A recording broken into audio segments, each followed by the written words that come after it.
we're never going to have all the answers, and it's really important when I look back to think, how did I meet myself where my skills ended? Or like meet myself where my talent ends. I didn't have a lot of great skills, but I figured out ways to elevate and have access to the best of what I had at that moment, and I hope that continues to improve. Hey everybody, this is Chris from HonestyPill.com. You're listening to episode 29 of the Honesty Pill podcast.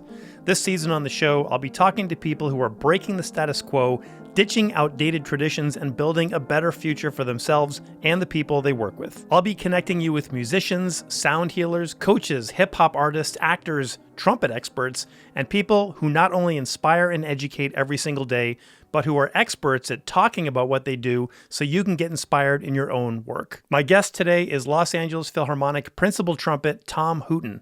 Listeners to this podcast may notice that I've had a few of my colleagues on this show as guests recently. And, what can I say? I work with a lot of really interesting people who not only know how to accomplish big things, but are totally inspiring to watch in action. And today's guest is certainly doing all of that.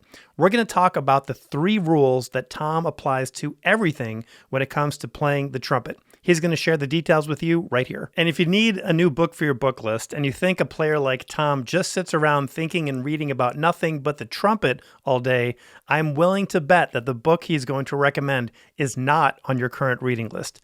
And stick around until the end because Tom has just launched a really accessible and impactful video series called Studio Time with Tom that you are going to want to check out if you are a trumpet player. Okay, it's already 11:30 p.m. here in Los Angeles. I don't even know why I'm still awake. So let's get in there and have a listen. Enjoy this conversation with Tom Hooten. It is 9 p.m. on a Wednesday night, and if you've ever wondered what time of day orchestral musicians come alive, this conversation with Los Angeles Philharmonic Principal Trumpet should solve the mystery or not. We'll find out. Welcome to the podcast, Tom Hooten. Chris, thanks so much for having me. It's an honor to be here. It's been so cool to see what you've done with, I don't know if you want to call it your side hustle, but you've just been killing it with so much great content. So thanks for having me here. I'm really excited to see what our conversation goes. Long overdue. So what do you think? Are you a night owl or an early bird? I'm an early bird, but I am forced to be a night owl. How so? Well, because, I want to, if it were up to me, I would get up at 4 a.m., and I have gotten up at 4 a.m., 4:35 many times. But what happens is the first part of the week, let's say I go to bed early on Sunday night, I get up early Monday, get up early Tuesday, Wednesday, Thursday night concert, I get home at 11:30 and I wind down at 12, and then it's like, oh man. And Friday I'll get up at 5. And then Saturday I'm crashing, Sunday I'm crashing, and I can't keep it up. So it's like,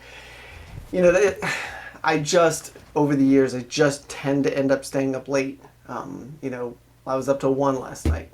Got up at... I want to be an early bird. It sounds great on paper. I've read the Miracle Morning books and, all that stuff to get up at 5 o'clock. It never works out because my job and also adding kids to that mix just bumps everything to a later hour where I have to get up when they wake up. They're going to be jumping on my head no matter what. Yeah. So I don't know. It's a crazy thing. I think most musicians who work the hours we do, we peak at like 9:30 p.m. We're on stage doing the most intense thing we've done all day. So we'll see if that holds up tonight. If our conversation completely falls apart, we have a great excuse. So that's totally fine. I have no doubt this is going to be awesome. There are way too many topics we could talk about in this podcast, from your epic trumpet career as a soloist and orchestral musician, your teaching legacy, and, of course, creating TomHooten.com and running a highly successful coaching business. But I'm going to try and keep it focused for a bit. I'm always interested in origin stories, how people ended up where they are. Do you remember, because I have a very vivid memory of this myself, what was the first time somebody put a trumpet in your hands? When did you hear the trumpet for the first time? Why did you choose that instrument? Well, my dad was kind of a weekend warrior trumpet player, and so my grandmother played organ and piano her whole life. She wasn't what, she played in church and she would have fun, but she wasn't sort of like one of these players that was just always pushing her career. She was a very content sort of church organist, and she was in charge of the choir and stuff. So what would happen is, when I was younger, I wanted to be like Dad. It's like, I don't know if it's like every boy's kind of like go-to in terms of who do you look up to, but I looked up to my dad, and he could fix cars, he could build stuff, and he played trumpet. And I was like, I want to play trumpet. This seems cool. So he and my grandmother would play on on the weekends, old jazz standards, Satin Doll, Girl from Ipanema, just all these things. And he probably didn't sound good, and he's fumbling through. I remember him just playing, but I was like, oh, that's really cool. And I got so mad that I couldn't play the music in the fake book. I was like, I just remember thinking, oh, I'm frustrated. And so, I started going into, at 7th grade, I started getting into band, very, very small band program. And I just started I remember learning Mary Had a Little Lamb and feeling like, this is the coolest thing. And, I knew the valves, I knew the fingerings. But, to launch back to that one moment of what was really significant is when my dad bought me an intermediate trumpet. And that was my trumpet. My first trumpet was this old Ambassador, which was like a tank. It was just, you could drop it and it'd be fine. But I remember he got me this Accord trumpet that was two-tone, gold bell and silver valve casing. And I thought, I'm going to take the best care of this thing. This is mine. It was an amazing feeling. But that was kind of my first really endearing moment of this is significant. Who the heck made the Accord? I have no idea. Honda? I don't know. My first one was a Bundy, also a tank, and a piece of garbage. But my dad, so I did not realize that your dad played. I can't believe I didn't know that. My dad also played as an amateur. He was in the fire department band, and I also grew up hearing him play. The tune I always remember is the Darktown Strutter's Ball. Huh. I think that's the first memory of the trumpet that I've ever heard. But then he bought me my Bach Stradivarius in, I don't know, maybe 6th grade or something, and it had that cool felt cover that you put on. It was this is the real deal. There was a smell. Yeah. Wasn't there's a certain smell of a band trumpet in a case. It was totally. It's a valve oil thing too. My dad's trumpet case, which I still have down at Walt Disney, has it's a Houghton valve oil smell. All right, listeners, we've already gone off the rails on the Trumpet Geek stuff. There's more to come. Of course, as often is the case with professional musicians, your immediate family is super musical as well. Your wife being the amazing Jennifer Murata, who teaches with you on the faculty of USC right here in LA. What is it like being married to a trumpet player? That is something I can't relate to. And we're going to try to keep this on the rails. We're not going to get you in trouble. Don't worry. No, it's great. I mean, it's. I think it's unique for each musical couple. What that experience is like, and it is. Trumpet players can be competitive, and Jennifer and I started out our career in the Marine Band together. We were sort of all the trumpet players in the Marine Band sort of except for a couple, have equal responsibilities. And so I have the utmost respect for her and she has more natural talent and ability than I do by far.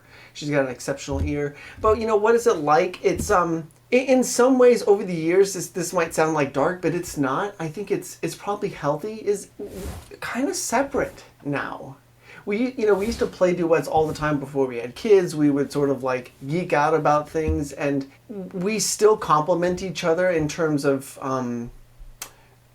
our teaching and what we bring to USC. We have different strengths. She's absolutely an exceptional teacher in one respect, at the very least, that she can incrementally put the carrot in front of the students. That proverbial kind of visualization there. She's so good step by step. But I wish I could say it's something oh, this is really cool, it's unique, and we are conspiring behind the scenes.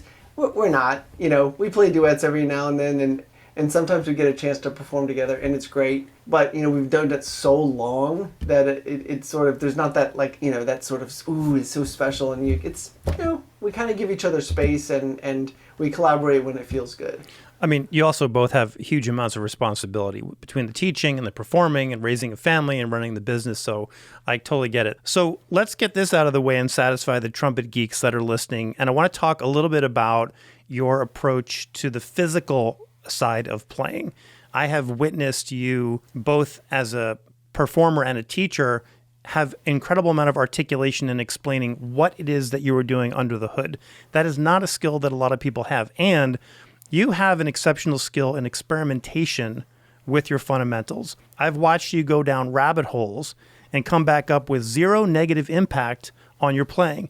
Whether or not the experimentation worked, I haven't seen you go backwards in any of these experiments.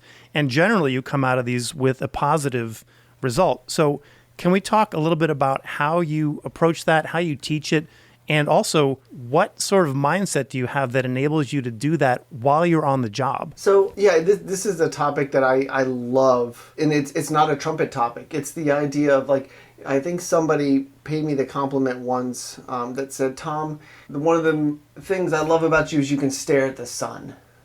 And, you know, and at first I was like, well, what are you talking about? And I think their idea was that, like, you know, I can look at something and it can be daunting and it feels like I have no idea what I'm looking at. I can zone out, but I feel this insatiable curiosity to not really just understand my journey, but I want to understand like what your journey is. I mean, I've noticed the same thing with you, that like it's really impressive how you juggle all these things and still make distinctions and nuanced improvements in your playing. But for me, I see this in my son too, this idea of I just love to understand context. I want to build context of like, how do I fit in? If imagine there's a pool, and the pool and all of the water in the pool represents every atom of that pool. Every molecule of like H2O represented a different experience of what it was like to be a musician, a trumpet player, a brass player, different embouchures, every different thing. I want to dive in that pool and swim around and look at every single angle, above, below, sideways, like what's it like to go from this side to that side, from up to down. I love that. I find it very interesting because it helps me grow as a person. It challenges me to open up what are blind spots for me. I'll just go down one thing and I'll just explain this to your viewers, and I'll try not to be too trumpety about it, but this COVID completely flipped on its head my entire ideology of trumpet playing. And I didn't think that was possible. I thought, oh, I'm going to be aggressive to find nuanced ideas. Does that make sense? So like, if sometimes I think the mindset of like making improvements is like, oh, you know, you could easily argue that one mindset that somebody like you and I, Chris, that we're in the LA Phil, where, you know, we're at one of the best orchestras in the world. It's like, well, you know, there might be some subtle changes to how we can improve, but like, either way we made it. It's like, well, no, I need to be aggressive because what I'm looking for is, it could be a small thing, but I have to like make sure my ego's not in the way, and I want to aggressively question everything that I do. So that's fun for me. And how do I keep things from derailing? Well, there's certain truths that I can't break, that I think are simple enough that if I don't break those, I can be very aggressive in trying things, as long as they don't break those rules. And the rules are super simple, just like a proof and a theorem, right? And so those are three simple things. The air comes into my body easily. That I can never break that. In fact, I do the opposite. I'm trying to constantly improve on that because my job in the LA Phil does not help me do that. Right? Because if there's a scary entrance, it's like, there's a psychology there that's like constantly challenging my confidence and my ability to maintain good form. How many sports out there, when you play the game, your form improves? I can't think of any. It gets worse. That's why you stretch. That's why you work out. That's why you practice free throws a million times. So 1, the air comes into the body easily. 2, the air leaves the body freely. Now that doesn't mean it's easy, but it's free. And 3, I cannot use excessive pressure. They think, well, you're leaving out a lot, Tom. No, that's it. Everything else can and is done differently in every other human being. And I want to experience what's that idyllic experience that, you know, when I look at icons of trumpet playing, you know, Håkan Hardenberger, Doc Severinsen, Timothy Dockschitzer, you know, the list goes on and on. People are like, wow, I just love what they can express as a musician on their trumpet. What is that like? Arturo Sandoval, I remember him saying one time, and this might sound like a trite comment, but I said, Arturo, how do how do you play like that high? Because it's interesting to look at somebody like Arturo's embouchure, not conventional. Okay, well, if it's not conventional and you're like, how do you do that? And he said, Tom, my calves hurt. And you think, it would be easy to throw that comment away and be like, oh, he doesn't know what he's doing. No, there's something there. What is it? Is there a body coordination? Is there a integration of all of the muscles in his body? Because if that's the case, I'm not even close to that. How do I experience that? The only place that I resist the airstream is in my aperture. Am I doing that? So I love questioning this, and just to put a period on this, I find this idea, this sort of mindset, it juices me, and it's much more interesting to me than the trumpet.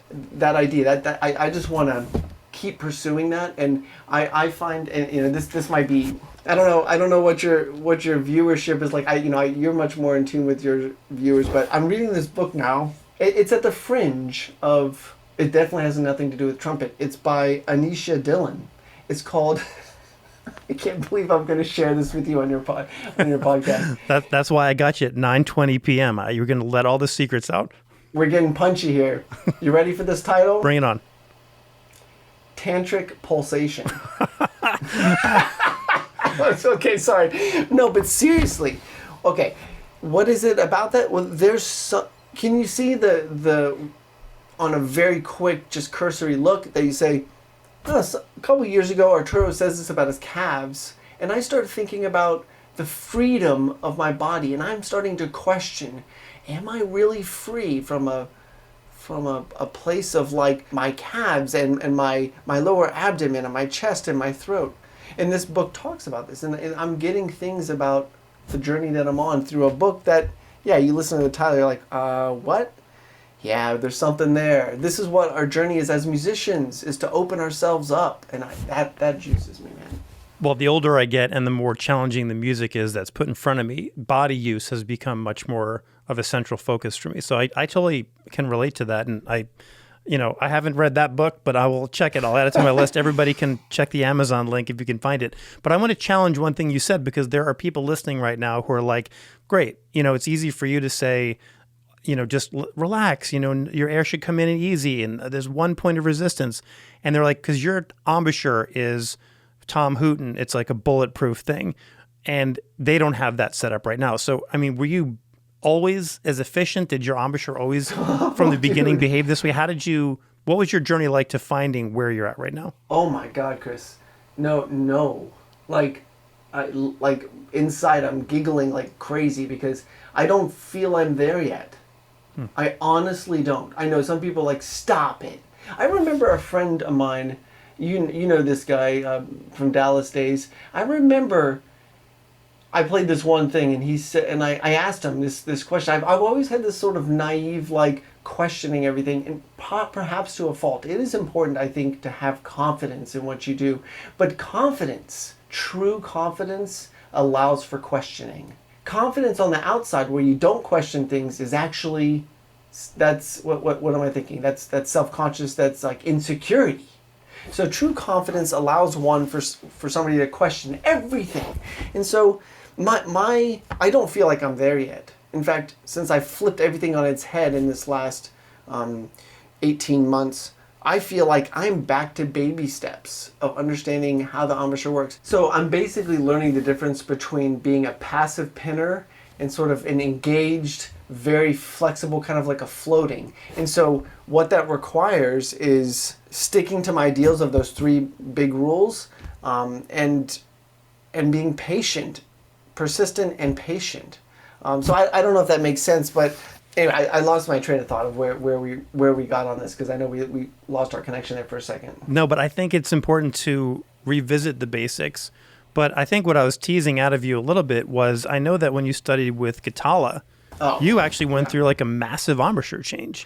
Yeah, and I mean, when we started this podcast, and you're like, hey, do you remember that moment you got the trumpet? That sort of very emotional, childlike sort of fond memory. And And this, in hindsight, it's, this is like the silver linings. You look back and like, oh, that was a great thing that happened to me, that tragic thing. But it truly was, because I had set the stage for a mindset that was necessary. And I really want your listeners to hear this, because I think as musicians, as professional musicians, we should count on tough times coming. It could be a tough time, whether you're waiting to win that job, or it's a tough time you're on a job and things aren't working and you're trying to figure it out. It's not a dark thing. It's the reality of that, like, what we do as professional musicians is tough. Like I alluded to before, it's like there's going to be stresses, the body's going to change, you're going to sort of shift over time.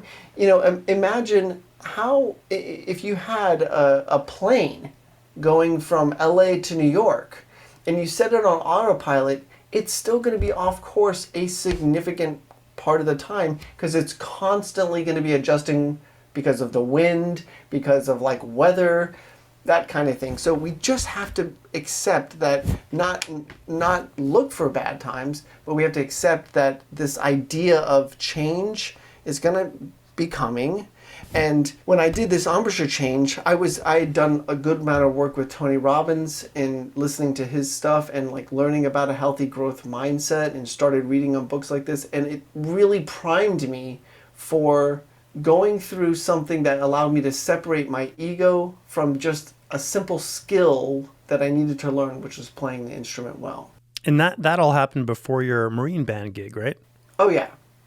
Yeah, in fact, like I did the embouchure change. I could talk a lot about this, but I did the embouchure change the day after my senior recital in college. Wow. I played my senior recital and it was like, I ain't gonna play like this anymore. I could barely play a high C, and it was like 50-50 shot. Monday I got it, Tuesday I didn't. Wednesday I got it, Thursday I didn't. And I know there's brass players out there and musicians that think like this, where I'm gonna try to time that important concert with like that up and down of my days. That's very common. And so I was sick of that. And my intuition was screaming at me like, dude, this is not sustainable. You are going to hurt yourself. And I think I did hurt myself, but luckily it wasn't bad enough to like end my playing. So I did that embouchure change. That was like May something. And then I went down and met with Mr. Gatala in Florida. He had a vacation home there. So May, June, July, August, September, I started at Rice. October, November, December. And Gatala said to me in December, Tom, I don't think we're doing the right thing. Oh my God.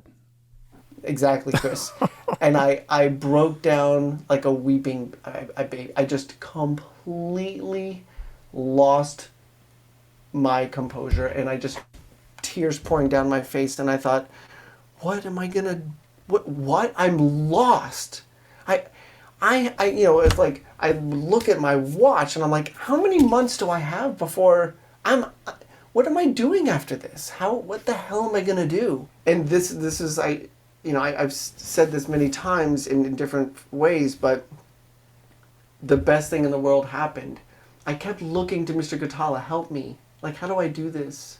And the thing that I kept shutting out, which I remember I said this before, is that I did not trust my own instincts. Trusting our own instincts isn't the kind of thing that we shut out everybody else. It's actually, you have instincts that are based on all the experience and knowledge that you have right now. It's not shutting those things out. And I thought, Tom, you're a coordinated, relatively smart person. I'm not a genius, but I'm a hard worker. What is your gut telling you? You've been shutting that out. You've only been doing what Mr. Gatala has been telling you, which is great, but clearly it's not working. He just said, I don't think this is working. So at that moment, Chris, I basically took the camera and pointed it right at my face. It turned into a mirror and it said, figure this out.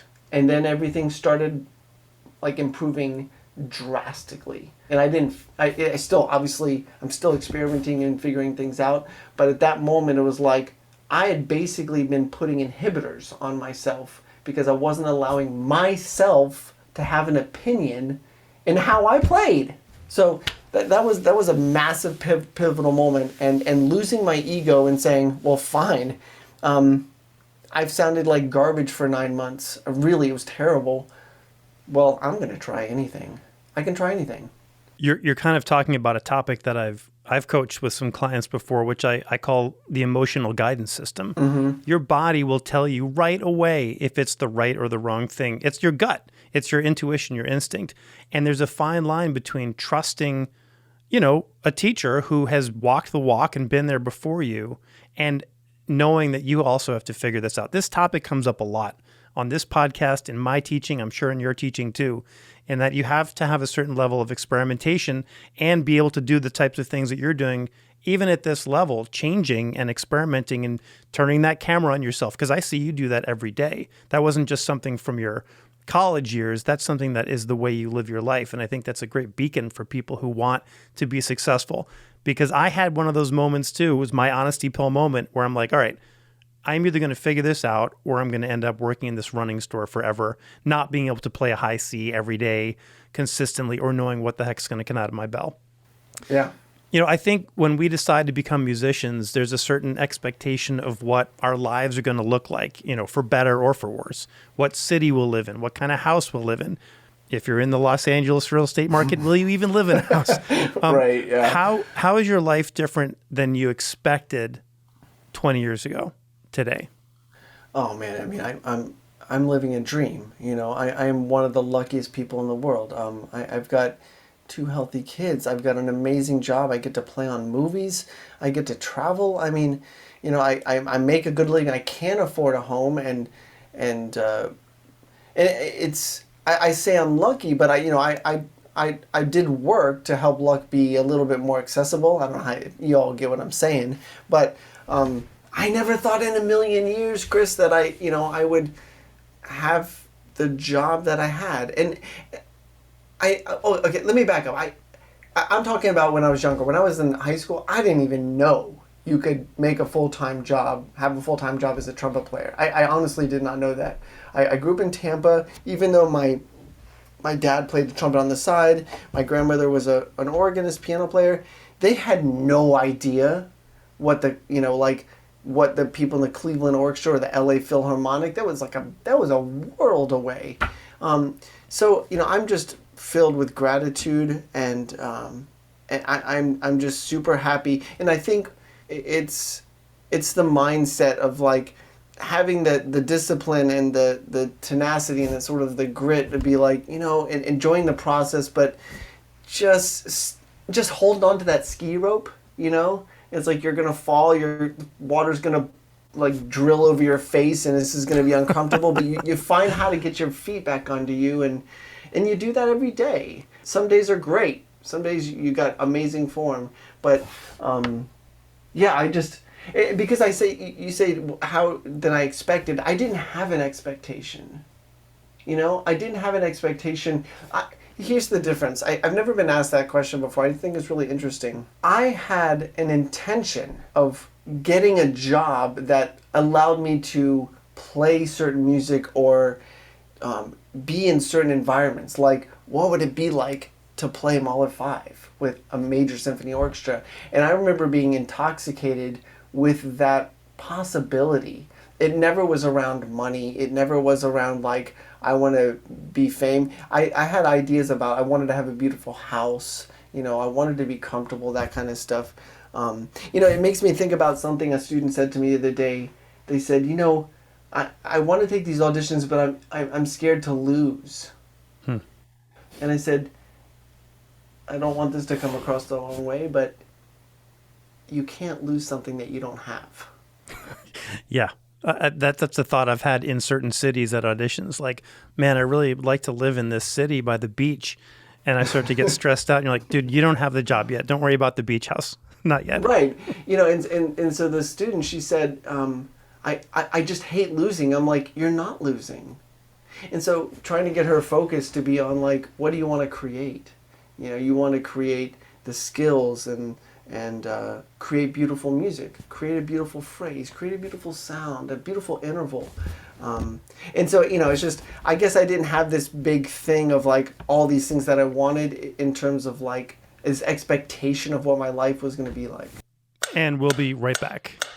I want to give a huge thanks to the sponsor of the Honesty Pill podcast, Yamaha Corporation of America. I've been playing Yamaha equipment for decades in my own practice room, on stage with the Los Angeles Philharmonic, or touring all over the world, and Yamaha has been an absolute game changer. Something I love about Yamaha is the way they pursue excellence in all of their work and at all levels. They are as dedicated to bringing quality work for beginning students as they are for marquee artists. I admire their commitment to continuous improvement and creating a community that includes all of the musicians they serve. Make every note count, play Yamaha. Okay, let's get back to the show. I want to talk about from expectations to roles of the job that you have now and the ambassador that you are, that we all are. If this was 1950, this might be a different conversation, but how would you describe the role of an orchestral musician in 2022? Or another way to ask this would be, how has being a professional musician changed even since you started? I think back, and over time, I think is a constant, it's like this, these are great questions, Chris. And I don't know if I have these eloquent, articulate examples, but these are really thought-provoking things. My first thought is that the idea of an orchestral musician, the idea of an orchestra, the idea of a professional, the idea of classical, all these things are constantly evolving. And so to say, like, how does that compare? It's like, well, it's not like it was something fixed and now it's something different. I think it's always evolving. And, I don't even know if I'd be comfortable saying, what is it today? Because it'll be different in 3 years or 5 years. I think a couple things that maybe are true is that we have much greater reach than we've ever had. So what does that mean? Perhaps it means that it's important what we say and how we say it. It's important for us to believe in our values and to make sure that ideas of diversity and equity are not only said but lived by. This could open up Pandora's box, but this is such a hot topic right now, and it's a super important and relevant and necessary topic about bringing diversity into classical music. And I guess I'll just say classical because that's where I'm at. But it is not a short fix. This is something that's going to take time, and I'm really proud of the LA Phil and the work it's doing. Over the 1,400 Yola. But the LA Phil, I'm very proud of that, and I think it's a great direction for us to be going, and I'm excited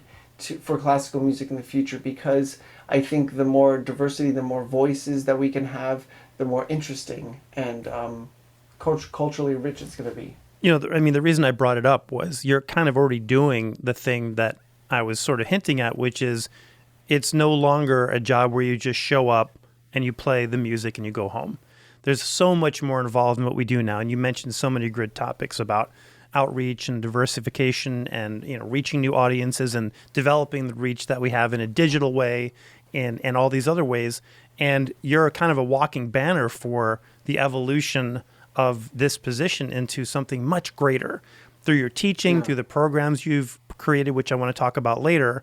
But I think that the job is now changed a lot, and we have become so much more of an ambassador of not only delivering this music, but explaining to people and enrolling people into why they should care. Like, why should they listen? Why should they stop what they're doing to come and sit in Walt Disney Concert Hall and hear? I think that's the most exciting thing we get to do right now. Yeah, it's like leave with more questions than you came with. Yeah. About like, what is it like to be a human being? What is it like to experience love? Going back to my silly book, Tantric Pulsations is like, well, what did that piece of music make you question your depth of your love, or the depth of your viewpoint of what it's like to be a black person or a brown person or whatever? I think that's amazing. But the other thing, I know I'm all over the place here, but the other thing that might be one important distinction about how we've evolved as a business and how we're unionized and how there's much more protection for musicians. If you are a musician in the 1950s, if you're Bud Herseth and you're in the Chicago Symphony, you better protect what you have. And I say this more as to support them, that they were trying to survive. If they didn't have much protection, if a greater trumpet player came in or a conductor guest somewhere else, you could be out. And so how does that affect my viewpoint, my perspective, my belief about what proprietary information I should hold on to in terms of how to do my job well? Well, none. My job, I'm protected with, as long as I do my work well, I'm protected. And how do I respond to that? I want the next generation to do it even better. I want more people to have opportunities. And so, look, I don't want to die with information that I learned that could help somebody else. I just want to give it all away. Here's everything. And then preface it by saying, this might not work for you.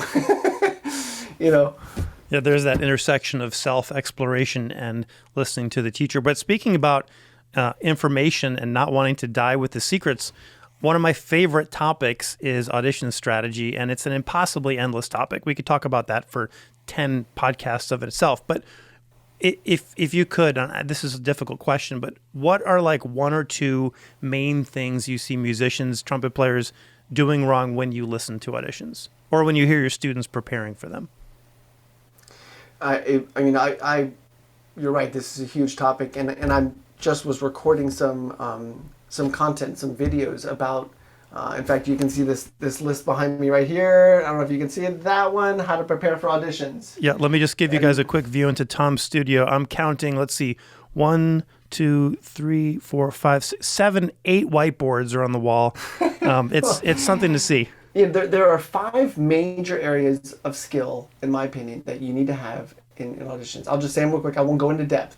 Pitch, time, sound, musicality, mindset, mental game. So pitch, time, sound, musicality, mental game.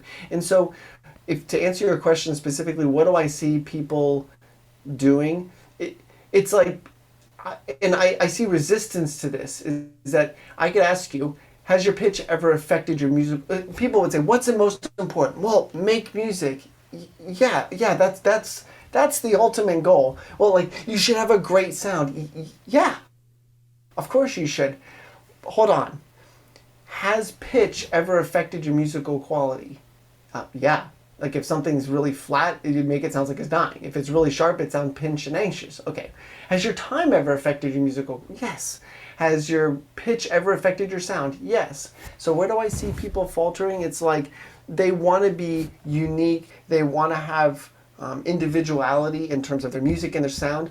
But your value system as a candidate for an organization should be, what is the baseline value that I need to bring? Because we can't even have a discussion about you coming into this group if our values don't even just match. Now, I would go farther than that and say exceed the expectations of the fundamental of pitch and time. Now, let's see. That was a beautiful phrase. I wasn't worried about your pitch or your time. In fact, it was a beautiful sound, probably mostly because you had great pitch center. That was a really beautiful phrase. It was like, well, probably had really good time. So where I see people is like they're putting the cart before the horse. It's like, and it's like, oh, well, if you add the musicality last, it's the first to go. I don't know about that. I think there are certain bedrock things that people need to bring. They need to bring them all, but they're forgetting how valuable those things are. Now, I've asked that question of a lot of people, both in the podcast and just in my conversations.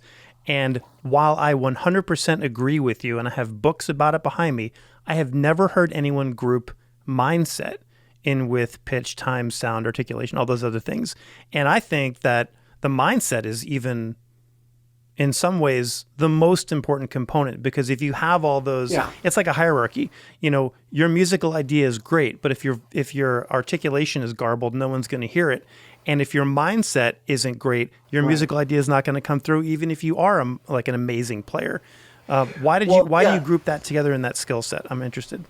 Great, Chris, awesome. This is so much fun. So it evolved. At first, I was only talking about pitch, time, sound, musicality, and then I had this, and we're actually talking about mindset in a slightly different way because they're both true. The way we're both, I think, framing this. I'm talking about it specifically here for the mental game. Like, I have students, I have had students, I currently have students that do exceptionally, and I'm not being dramatic, like exceptional things on their instrument, but they can't focus for more than 30 seconds at a time. And so it evolved in that, yes, you're right. I mean, from a global standpoint, like, in fact, this list back here of these videos, the very first one says mind and body. I always start with that. And when I do lectures to schools of music or to trumpet studios, the first lecture topic is honesty and integrity. Like, to be honest with ourselves. And so, but the mental game is, you're right, it's 100% like the driver, the decision maker about how do I practice? Am I patient? How do I stick with this day to day? How do I find flexibility mentally when things don't go well? But I'm actually talking specifically for auditions, in that we need to find a way, almost like an elastic band of, like, you're going to get pulled out of your groove. Like we talked about, we've gone off the rails. It's like, how good are you getting back? And so that's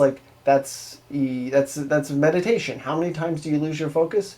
Well, I'm not going to judge that it happened, because it is going to happen. Things are going to happen I don't like. And here's the other thing. Things are going to happen that I was like, whoa, that was awesome. Stick back, well, hold on, what's next? And so I stole this from you in a way. I put in sort of like in insurance policies, or I can't remember how you've said it, sort of like action items that sort of steer me back into where I want. And those are super valuable to me. And we can talk about specifics of those, of how you do that in an audition, whether it's like a trigger word or practicing transitions. But the mental game, I mean, you can be the best trumpet player in the world, but if you can't stay focused on what's important to communicate effectively, well, or you're so emotionally distraught and overwhelmed by a situation that you've created in your mind about auditions are stressful, blah, blah, blah, blah, blah, that you're shaking, you can't have a steady tone. Well, let's not talk about steady tone. Let's talk about, what are your beliefs about performing? What are your beliefs about failure? Because that's what's driving you right now. You're scared in this audition because of what it will mean if XYZ happens. This is going to be another comment where somebody might say, yeah, easy for you to say, you have a job already. I love auditions. I think they're fun. I think they're puzzles to be solved, and they're expensive, and I'm talking about time and money and effort and years of your life spent, but it's a puzzle to be solved. And if you can go into an audition with that mindset of, I had a teacher in NEC, Ben Zander, who had the best reaction ever when you screwed something up. You just like butchered Zarathustra or stepped all over the opening of Mahler 5. His reaction was, how fascinating. Now, after a while, the tears are rolling down your cheeks and you're like, how fascinating. I got cut again. But literally, I feel like that was the best advice I've ever heard for how to get through failure, is just to be fascinated by it and try and figure out what's the thing that you can learn. This is such a Hallmark card yoga calendar question, but given the insane demands of your job, your family, and your business, how do you find a sense of balance for performance success? Well, I think, not to trigger anybody with a name, but I like what Jeff Bezos said one time when people were asking about balance. And again, I almost would make a transition between the idea of like people's, like you said, I love auditions. It's a puzzle. And you have word association there, that's something that interests you. Auditions are puzzles. I love puzzles because it makes me creative and solve issues. And auditions is just a word. I'll go one more off the rails just for a second. Is that, remember, I like watching movies sometimes because brilliant people use story, and like, even though you might not think The Matrix is a profound movie, there are profound lines in there. There's one that says Neo should know himself when he discovers if he's the one or not. I like that. There's another one where he's in a train station and there's a family, and the family is a computer program. They know they're computer programs, and the computer program talks about love, and he says, how do you know what love is? He says, love is a word. It's the meaning that I assign to that word that brings it significance. And so auditions is just a word. We assign what it means. Are they good? Are they bad? Again, we assign that. There was never like, when the word audition was created, nobody said, yeah, this is a negative word. It's a word that describes a situation. We decide what the meaning is. You could make the word performance, you could make the word puzzle, you could make the word game, you could make the word whatever. It could be anything. Be an interesting experiment that I had never thought of before is to take one of those Wordle puzzles where you enter in like 50 words, and then it shoots out a graphic where like your most used words are the biggest, and see what is coming through. What sort of vibrational frequency do you have around auditions? Because based on our conversation, you'd have the word game, you'd have the word puzzle, you'd have the word challenge, obstacle course.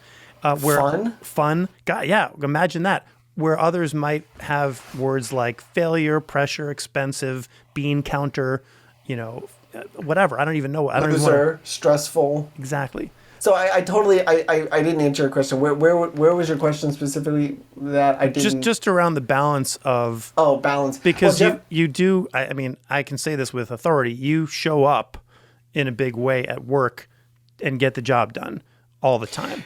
Well, I'll say two things about this, and I know I tend to be very verbose about this, so I'll try to be succinct. But with Jeff Bezos, his comment about this was like, how about we let's not say balance, because balance, again, is a word, and it kind of implies that if you have too much of one thing, then it's bad.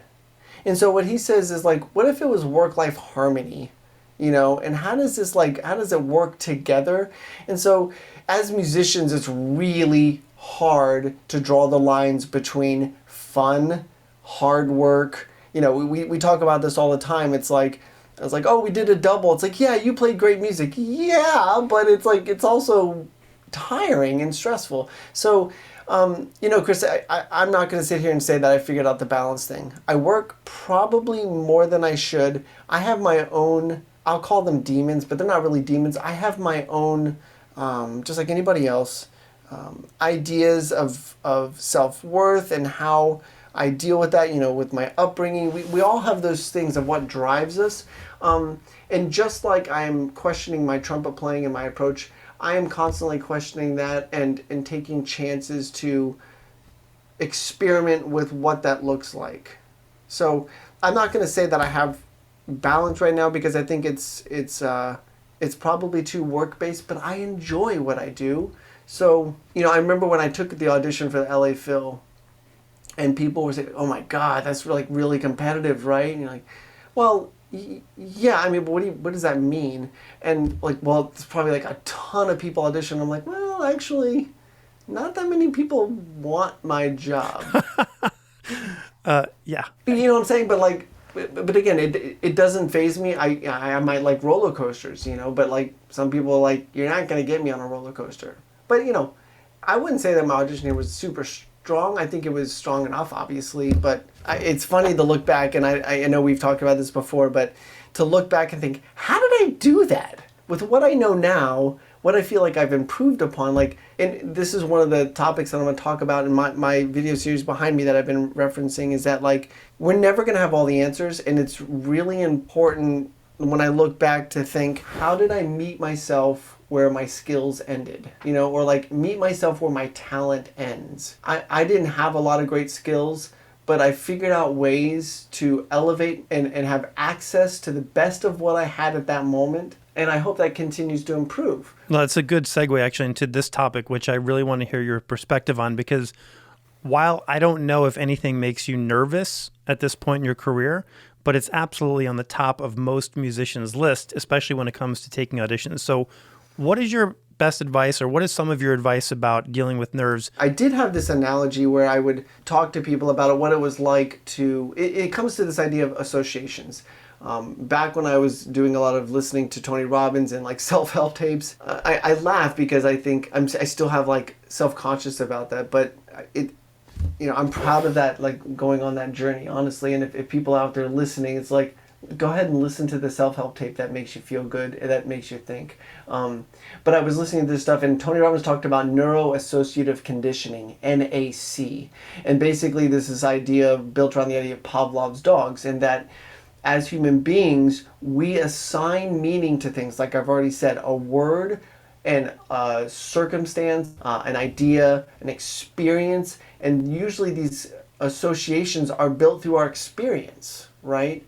Some of them can be very traumatic. Some of them as a kid could be a small thing that your mother or your father did, and they don't think it was anything that big, but you put a big meaning around it. And years later you talk to them about it and they're like, honey, I was really tired that night when I said I didn't want to play. And so when it comes to nerves, I want to be careful of the language I use around performances. Like we've talked about auditions and performing. What word associations do I have with those things? And the other thing is that I really truly believe that I am not defined by any one performance, misnote, failure, whatever. I'm not defined by that. I might be really disappointed and pissed off about something, but it truly doesn't define me. One little blip on the radar, literally 3 seconds in a 30-year career does not define me. So neither does an audition, neither does a recital or whatever. That being said, we are human beings and we do care. And I think if you're a musician that has a lot of nerves, it's because you care. It's not because something's wrong with you. It's because you care a lot. But here's the thing. My mother used to say, you're going to get the butterflies, just get them to fly in formation. Knowing yourself and what triggers you, but I think we need to have insurance policies in place. And so when I work for an audition or I work for a performance, I do use neuro-associative conditioning to condition myself around I'm going to go a little deep on this, but I'll try to be quick. I will associate a thought that I want, that I have experienced before. I will associate that with a physical movement and build that association to what I want. So I built the ideas of confident, calm, and focused to picking up a trumpet. And I've done that thousands of times. Now the first 500 was conscientious. Like confident, calm, focused. I remember that place, pick up the trumpet. Clear. Confident, calm, focused. I remember that place, pick up the trumpet. I did that over and over and over and over and over and over and over and over. Because here's the thing, and I'll just to put a period on this. You might think, well, that sounds like brainwashing. Yes. You're already brainwashing yourself. You're just doing it. You're letting your experience drive what the future is going to be like. And I decided to get in the driver's seat and be like, what do I want to feel when I pick up the trumpet? I want to feel confident, calm, and focused. Yeah, I can't believe that you just brought that topic up about the NAC, because I started doing this instinctually when I'm doing running, like when I'm doing a marathon. And the thing that I did, and it was just a habit, I didn't know why I was doing it, I tap a certain rhythm on my chest, on my sternum, when I feel like walking. And the rhythm on my chest taps into the moments where I'm flying high on endorphins, running great, I'll tap also. And so I've got this associative response to this tap. And this is going to sound, I'm going to go off the rails now. The tap that I do is da-da-ga-dum, which is the fate knocking, Beethoven 5, ba-ba-ba-bum. And it's like, how badly do you want this? What's your destiny? And I'm tapping into my future based on the actions of right now. And I tell you, I've used that in marathons when I'm like totally beat. It's like mile 24 and I don't think I can finish. I will tap that fate theme on my chest. and I have a burst of energy course through my body. At that point, who knows what's going through my body? It's like could just be a chemical meltdown, but I always can tap into that. And I've never tried it with trumpet playing, but that's an interesting idea. Well, yeah, I mean, especially people, I've worked with some people that are just absolutely crippled with fear. It's required like more empathy for me than I, when I was working with this one person than I had at the moment. But it really helped me understand empathetically, this person cares so much. How can I feel what they feel? And then how can we build new associations? And it's nothing is more gratifying than seeing somebody who has practiced thousands of hours and you've seen them many times just crumble and like shake themselves to not making a sound, to getting up in front of somebody and just beam with a huge smile because they just played a beautiful set of phrases. I mean, to liberate a spirit like that, because one of the things this book I mentioned before talks about is as children, we are not intentionally, but we are put into society's norms, right? Like don't be too loud. I notice this in myself as a father, is that where am I shutting my kids down because it's too much for me, or is it too much for society, or is like and trying to find that healthy balance of like be yourself, know when it's appropriate, but like don't shut it down. And I think it's an important topic for musicians to allow themselves to talk about, because there should be no shame in performance anxiety or performance fear. I'm lucky I get to sit next to you every day at work and watch you figure all this stuff out. Not everyone has that vantage point. What are some ways that students can work with you? And I'm thinking specifically about an epic program that you designed, promoted, and run called the Trumpet Mastery Course. That one or the video series you have coming up, what's sort of the experience like? What do we get out of it? Thanks for asking. Yeah, so I currently have TMC, Trumpet Mastery Course, and that's going to be launched this summer. It's going to be July and August. This is I say intense, not because it's rigorous, but because I like to go deep, and I like to work with a relatively small number of people, probably up to 30 people. There's studio classes, there are lectures, there are guests, there are warm-up classes, there are happy hours. It's a fun summer of sort of wide topics of discovery. And so that's continued to evolve, and I really absolutely love it. When it finishes, I miss it. And I get to really build some great relationships working one-on-one with people. There's video check-ins, and so really trying to create an environment of healthy, balanced, sort of deeply questioning a wide variety of topics. So that's Trumpet Mastery Course. And then right now, this is early 2022. In the next week or so, I'm going to start a video series that I'm going to launch. It starts with things like mind and body, how to build a routine, kind of evolving through what I think is from the most important to a little bit more nuanced. Things like how to prepare for an audition. Some of the other topics are, stamp and musicality, sight reading. And so I want that's going to be information that I offer to people in my Trumpet Mastery course, but people that maybe don't feel like they need to be in an intense course like that, I can still share this information with them in a more structured way than maybe an IG Live. That's where I'm at right now. I'm still working to develop. I have an invention that I'm trying to release about helping people create trumpet efficiency. It's something that's really dear to my heart because it was such a traumatic thing for me. If I can help more people start with their feet in the right place as runners, then we're going to have more people making great music, and that's important to me too. So many people out there running on their knees or with their shoes tied together. I mean, not literally, but in trumpet world, literally, yes. And that device and these courses and things, go to tomhooten.com and you guys can get on Tom's mailing list to find out all about this. And really, you are out there sort of creating that reach that we talked about, because you're talking about accessibility. If you have an internet connection, you can now access this information from anywhere in the world, which I think is part of that ambassadorship I was talking about earlier. Can I hit you with some rapid fire questions here to wrap up? Let's do it. At this hour, we would probably be just getting close to wrapping up the second half of our Mahler Symphony or whatever, so we're still good.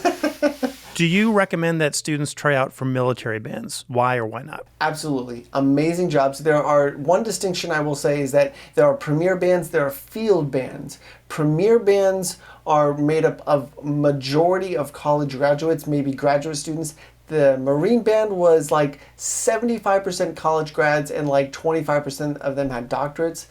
Really high caliber, wonderful groups to work with. That's the premier bands. The field bands are a little bit more collateral duty, but they are really competitively, financially solid jobs. Great group of people to work with, especially in the premier bands. I highly, highly recommend them to people out there that are interested. The Marine band does not do boot camp. All of the others do boot camp. Just kind of for your information. How many times have you played taps? Hundreds. At least hundreds. And how many times have you played taps in sub-zero temperatures? I think the more interesting question: how many times have I played Stars and Stripes? Okay, that might be a better question. All right, here's an impossible question, but I'm just going to ask it. Which part of your training was the most valuable for what you do today? Those Tony Robbins tapes. They helped me question my mind. They helped me question that the way that I viewed the world was simply just the way that I view the world.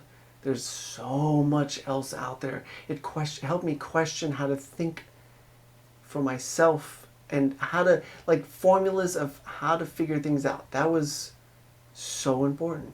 It's excellent. What should students look for in a teacher? Somebody that's going to teach you. Somebody that's going to listen. Somebody that's going to try to meet you where you need. Push you where you need, and be absolutely 100% honest with you. All right, here's your last question. If there existed an actual honesty pill that could change one thing about yourself instantly, this could be adding a superpower or removing a weakness, your kryptonite, what would it be? This is going to probably sound worse than it is. It would give me the ability to doubt myself 50% less. That is very useful. I think a lot of people would subscribe to that prescription. All right, I have to let you go because we both have to be on stage in 12 hours. But I just want to say, Tom, on a personal level, I so appreciate the way you show up for your job as our principal, the way you lead, the way you run the section, and also how you never really ask us or anybody to do anything you haven't thought about and experimented with 100 times. Basically, you totally walk the walk, and I think that is a huge component into what makes our section work. And I hope people listening think that's a good thing, but I really appreciate it. And thank you for taking the time to do this chat, too. Oh, Chris, it's my pleasure, and just to give it right back at you, one of the greatest pleasures of my job there is having a wingman like you that I know you would just give me or anybody in the section a shirt off your back, and it means the world to me that you show up too, and all of the things that both you and I are juggling as parents and trying to create businesses. It's just a real thrill and privilege to work with you. So I wish you the best success with all these podcasts and keep them coming out because it's great content. Awesome. All right. Well, thanks for being here. I'll see you in a couple hours, and we'll go from there. All right. All right. Bye. Big thanks to Tom Hooten. I hope you all kept up with all of the information and ideas Tom just dropped in here. And before I go, I want to highlight something Tom brought up around negative self-talk.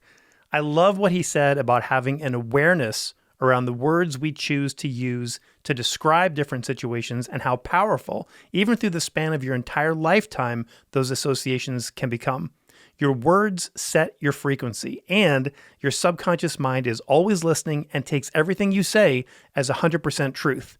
Another way I've heard this expressed is what comes out of your mouth comes into your life. Great advice right there. Let me put this challenge out to you, listener, about the words that come out of your mouth and how your life is going. What do you want to improve? What do you want to let go of?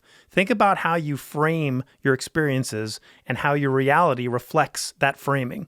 I know that's something that I work on all the time, and I think it's an important place to spend some mental energy. And if you want to spend some more mental energy and you're not lucky enough to sit next to Tom every day like I do, you can find out more about the Trumpet Mastery course next session coming this summer. And everybody who studies the trumpet and is listening to this podcast, do yourself a favor and go buy Tom's video series, Studio Time with Tom, which is a high-impact collection of tutorials delivered right from the Principal Trumpet of the LA Phil straight to you in your practice room.